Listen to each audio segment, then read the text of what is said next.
हाँ जी राजे BCA part 2 mathematics के students ਅਤੇ MSc IT मैथमैटिक्स के स्टूडेंट्स अपना डिस्क्रीट मैथमैटिक्स ਦੇ ਵਿੱਚੋਂ ਗ੍ਰਾਫ ਥਿਊਰੀ ਦਾ ਟੌਪਿਕ ਚੱਲ ਰਿਹਾ ਸੀਗਾ।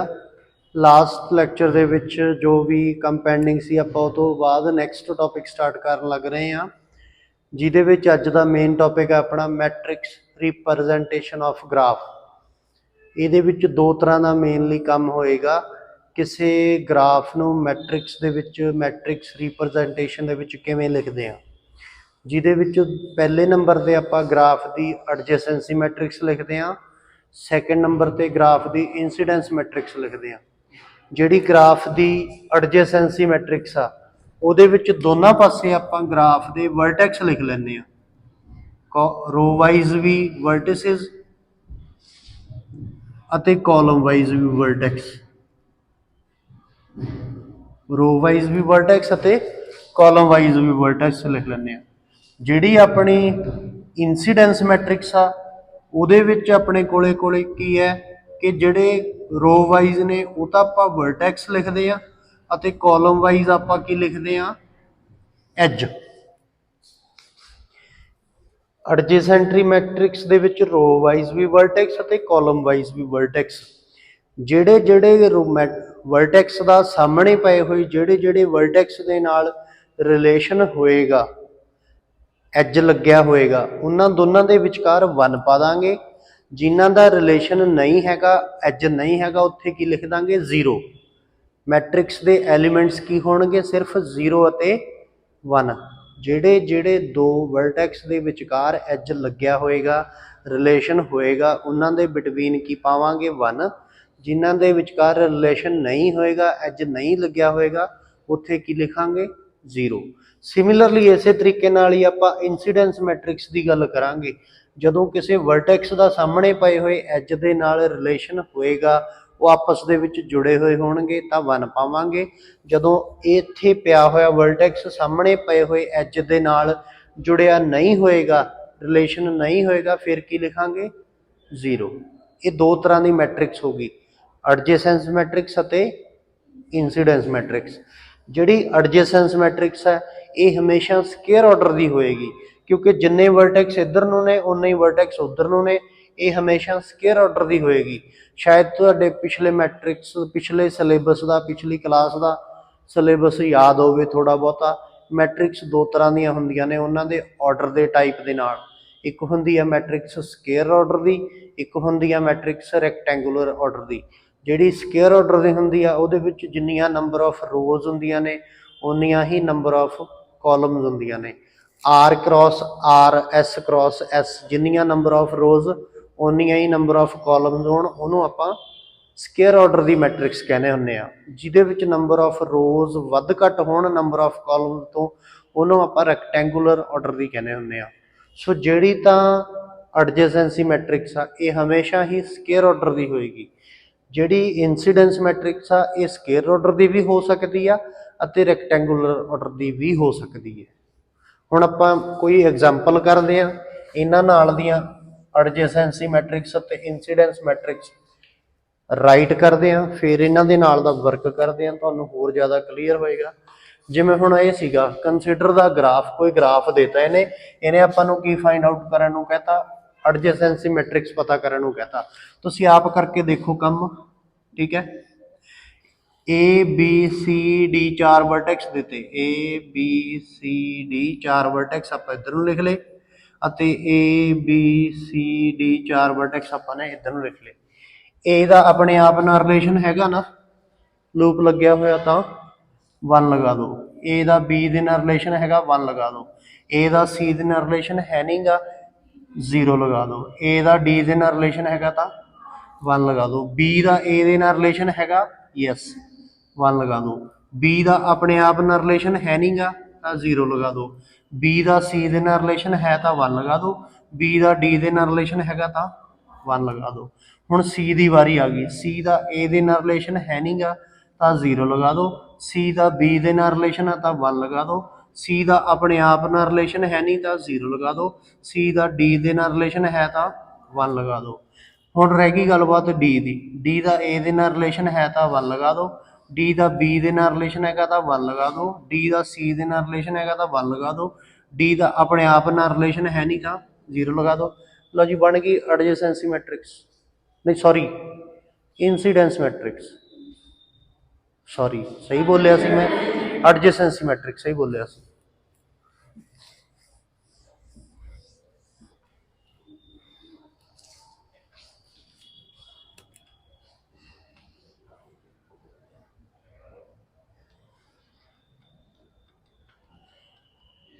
ਹੁਣ ਕਿਸੇ ਡਾਇਰੈਕਟਡ ਗ੍ਰਾਫ ਦੀ ਥੋੜੀ ਜੀ ਪਹਿਲਾਂ ਨਾਲੋਂ ਚੇਂਜ ਹੋ ਜਾਊਗੀ। ਜਿਵੇਂ ਹੁਣ ਮੈਂ ਤੋਂ ਹੀ ਡਰਾ ਕਰ ਲੈਣਾ, ਏ ਦਾ ਬੀ ਦੇ ਨਾਲ ਰਿਲੇਸ਼ਨ ਹੈ, ਪਹਿਲੀ ਗੱਲ ਤਾਂ ਏ ਦਾ ਆਪਣੇ ਆਪ ਨਾਲ ਰਿਲੇਸ਼ਨ ਹੈ ਨਹੀਂ ਤਾਂ 0 ਲੱਗ ਗਿਆ, ਏ ਦਾ ਬੀ ਦੇ ਨਾਲ ਰਿਲੇਸ਼ਨ ਹੈ ਤਾਂ 1 ਲੱਗ ਗਿਆ, ਏ ਦਾ ਸੀ ਦੇ ਨਾਲ ਰਿਲੇਸ਼ਨ ਹੈ ਨਹੀਂ ਤਾਂ 0 ਲੱਗ ਗਿਆ, ਏ ਦਾ ਡੀ ਦੇ ਨਾਲ ਰਿਲੇਸ਼ਨ ਹੈ ਨਹੀਂਗਾ, ਡਾਇਰੈਕਟਡ ਹੈ ਨਾ, ਇਹ ਤਾਂ ਡੀ ਦਾ ਏ ਦੇ ਨਾਲ ਰਿਲੇਸ਼ਨ ਆ, ਆਪਾਂ ਏ ਤੋਂ ਤਾਂ ਡੀ ਤੇ ਆ ਨਹੀਂ ਸਕਦੇ ਤਾਂ 0 ਲੱਗੂਗਾ।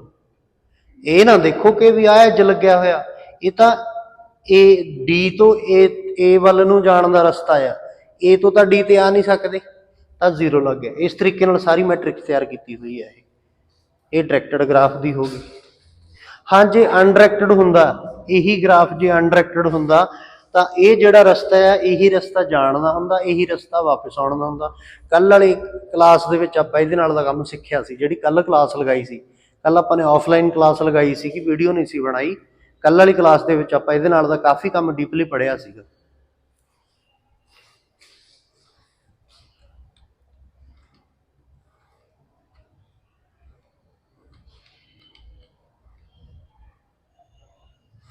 ਉਸ ਤੋਂ ਬਾਅਦ ਆ ਗਈ ਇੰਸੀਡੈਂਸ ਮੈਟ੍ਰਿਕਸ।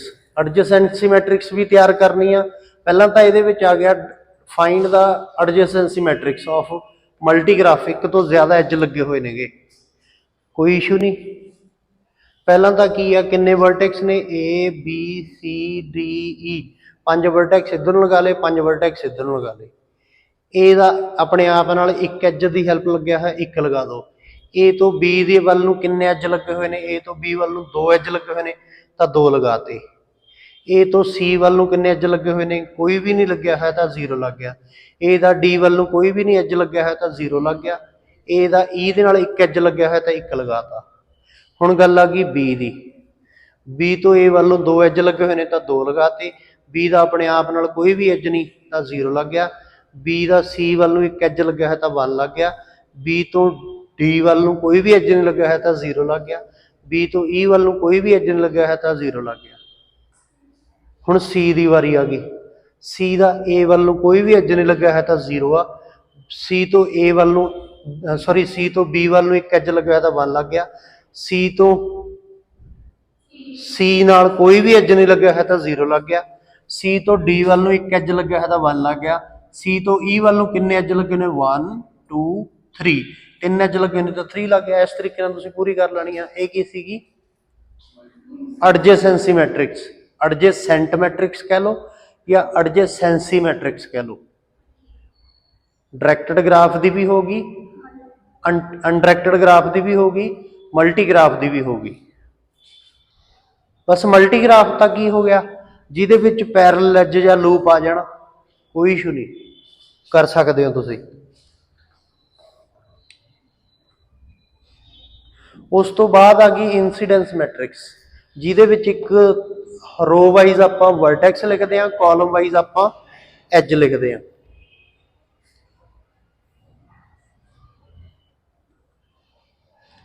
ਹੁਣ ਇਹਦੇ ਲਈ ਮੈਨੂੰ ਨਾ ਡਾਇਗਰਾਮ ਨੀਚੇ ਬਣਾਉਣੀ ਪਊਗੀ, ਇੱਥੇ ਕਿ ਜੇ ਮੈਂ ਇੱਥੇ ਕਿ ਜੇ ਡਾਇਗਰਾਮ ਡਰਾ ਕਰ ਲੈਣਾ, ਕਿਉਂਕਿ ਆਪਾਂ ਨੂੰ ਨੈਕਸਟ ਪੇਜ ਤੇ ਲੋੜ ਪਊਗੀ। ਬੀ ਈ ਏ ਈ x1 x2 x3 C D x4 x6 x5 5x7।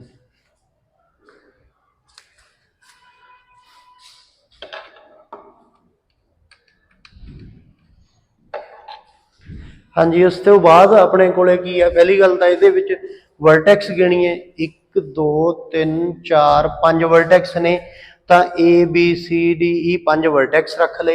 ये वाले हो गए अपने कोले वर्टिसिस। इधर रख ले अपने एजस।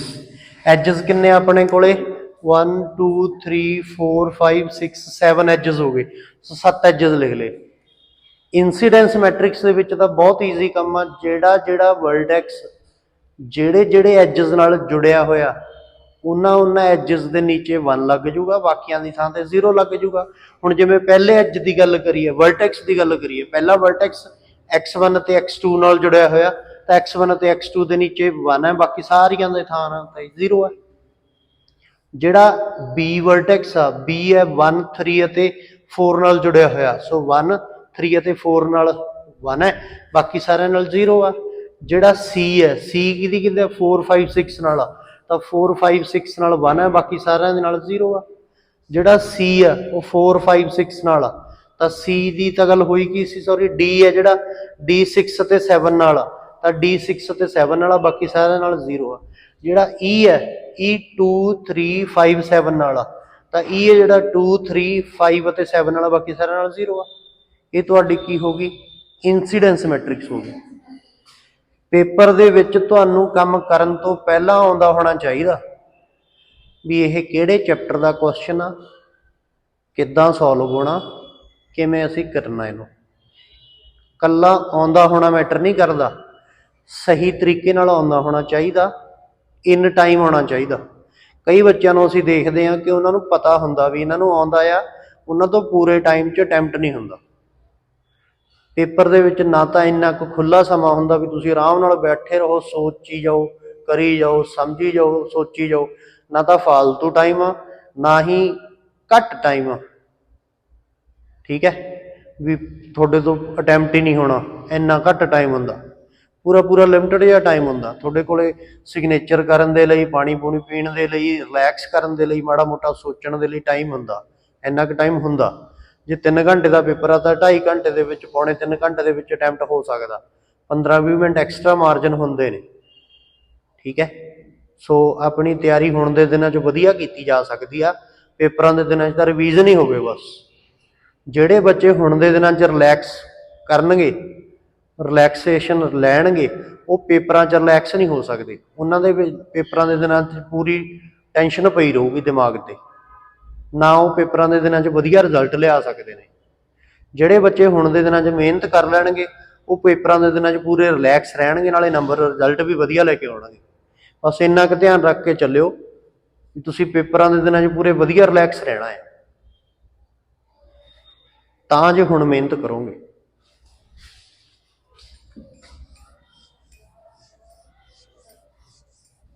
ਸਵੇਰ ਦੇ ਵਕਤ ਤਾਂ ਤੁਸੀਂ ਕਾਫੀ ਹੁੰਦੇ ਹੋ, 15 ਬੱਚੇ ਹੁੰਦੇ ਹੋ ਘੱਟੋ ਘੱਟ ਨਾ।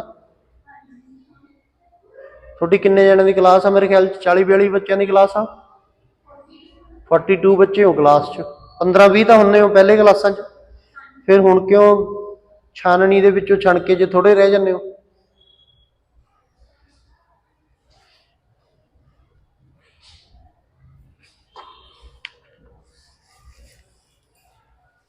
बोरिंग लगता सब्जैक्ट? बोरिंग लगता है या मेरे पढ़ाने का तरीका नहीं वधिया लगता? कुछ ना कुछ तो है।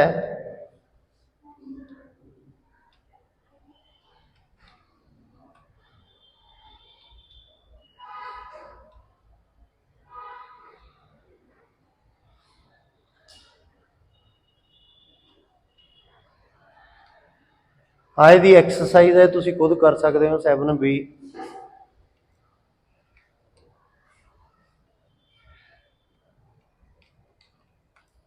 उस तो बाद नैक्सट टॉपिक शुरू हो रहा बाइपरटाइट ग्राफ का। बाइपरटाइट ग्राफ दे विच की है, मैं ओवरऑल दस दिना। ग्राफ के वर्टिसिस नूं 2 हिस्सों 'ਚ वंड लेना, दो अजिहे हिस्सों 'ਚ वंडना आ, दो पार्ट बना लेने आ। एक पार्ट ग्राफ के वर्टिसिस का उपरले पोर्शन च ड्रॉ करना, एक पार्ट ग्राफ के वर्टिसिस का नीचे ड्रॉ करना। एक शर्त इदां दी होनी चाहिए, एक प्रॉपर्टी इदां दी होनी चाहिए कि उपरली पार्टीशन का कोई भी वर्टेक्स, उपरली पार्टीशन का कोई भी वर्टेक्स उपरली पार्टीशन नाल ना मैच करे। नीचे वाली पार्टीशन नाल मैच कर सकदा, वो उपर वाली फैमिली नाल नहीं मैच करना। नीचे वाली पार्टीशन का कोई भी वर्टेक्स नीचे वाली फैमिली नाल नहीं मैच करना चाहिए, उपर वाली पार्टीशन नाल कर सकदा। मैं दोबारा फिर दस दिना, पूरा एक ग्राफ है, उहदियां दो पार्टीशन कर लिया, एक उपर वाली पार्टीशन रख ली, एक हेठां वाली पार्टीशन रख ली। उपर वाली पार्टीशन का कोई भी वर्टेक्स उपर वाली पार्टीशन नाल नहीं मैच होऊगा, वो हेठां वाली पार्टीशन नाल मैच होऊगा। हेठां वाली पार्टीशन का कोई भी वर्टेक्स हेठां वालियां नाल नहीं मैच करूगा, उपर वालियां नाल मैच करूगा। मतलब कि कोई भी पार्टीशन का मैंबर अपनी पार्टीशन नाल नहीं मैच होना, उन्हें ओपोजिट पार्टीशन नाल मैच करना। उपरली पार्टीशन का मैंबर उपर वालियां नाल नहीं करूगा, हेठां वालियां नाल करूगा। हेठां वाली पार्टीशन का कोई भी मैंबर हेठां वालियां नाल मैच नहीं करूगा, उपर वालियां नाल करूगा। ये ग्राफ की होगा? Bipartite graph.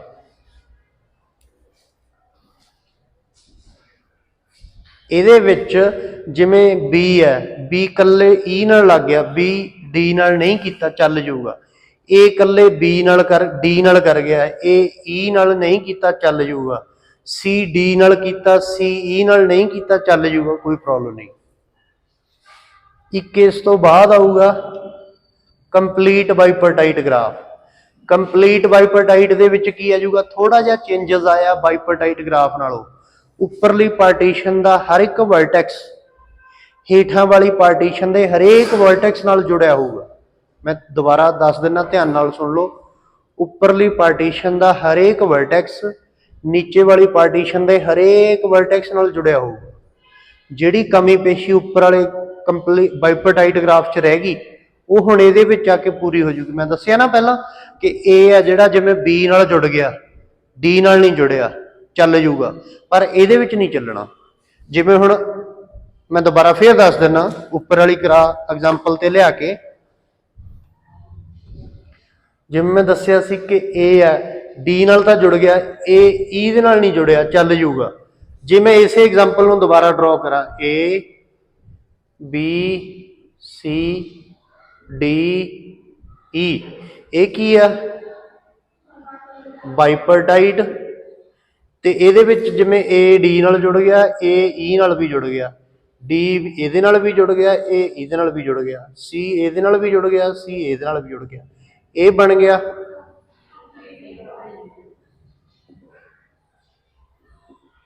Complete bipartite graph. दोनों की बेसिक शर्त सेम आ। We have to partition of the vertices of graph in two partitions such that above partition vertex cannot meet above partition vertices, lower partition vertex cannot meet lower partition vertices. Any vertex from above partition can meet only in lower partition. Any vertex from lower partition can meet only in above partition। तीन चीज़ां हो गई। उपर वाली partition का